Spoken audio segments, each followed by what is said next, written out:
lakini pia niko hapa na mtumishi wa Mungu, nimkaribishe sana. Karibu mtumishi wa Mungu. Nashukuru sana kipekee kwa nafasi nzuri kabisa. Wewe mtazamaji wetu wa Ukombozi TV popote pale ulipo, tunakukaribisha sana kipekee. Heri ya Pasaka.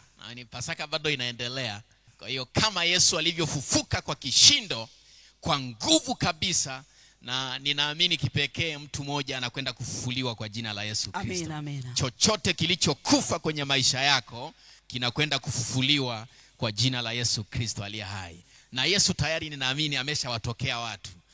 Ukisoma maandiko, Yesu alipofufuka alijidhihirisha, akawa akakutana na watu walikuwa wanaenda njia moja kwenye mji mmoja unaitwa Emau. Kwa hiyo wakati anatembea, wale watu walikuwa wanapiga story namna hii, wanaongea, wanaungulizana habari za Yesu.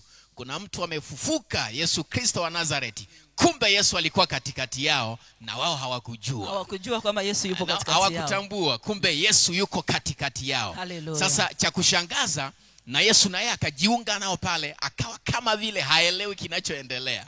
Mmoja akamuuliza, wewe unaishi wapi? Ina maana wewe haujui kabisa habari za Yesu wa Nazareti aliyekufa akafufuka?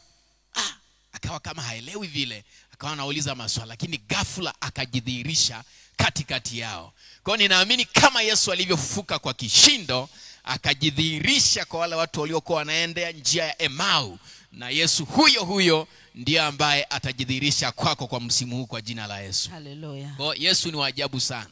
Tupo hapa kwa ajili ya kukupa habari njema kwamba msimu huu wa Pasaka ni msimu maalum ambao unapaswa uzingatie kwa umakini sana, kwa sababu ukipoteza ndani ya msimu huu, ujue umepoteza kila kitu kwenye maisha yako.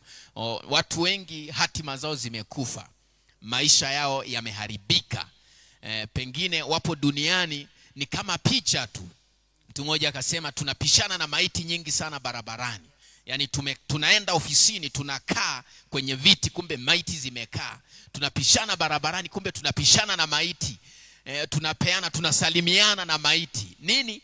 Kumbe tayari hatima za watu zimeshakufa. Ndani ya msimu huu, katikati ya maombi haya, ninaamini utafufuka na hatima yako itafufuliwa kwa jina la Yesu Kristo aliye hai.